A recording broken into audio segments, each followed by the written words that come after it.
اللہم انی اسألک العفو والعافیہ فی الدنیا والآخرہ. اس دعا کو جو اذان سے لے کے جماعت کھڑی ہونے تک اس دعا کو 3 دفعہ پڑھ لے گا، اللہ تبارک و تعالیٰ اس کو تنہائی کے گناہ سے بچائیں گے،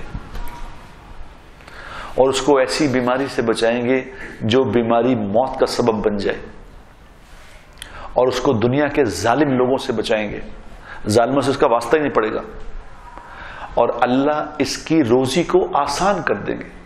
اس کی روزی آسان ہو جائے گی، بھاگنا نہیں پڑے گا، بغیر محنت کے اللہ روزی عطا فرمائیں گے.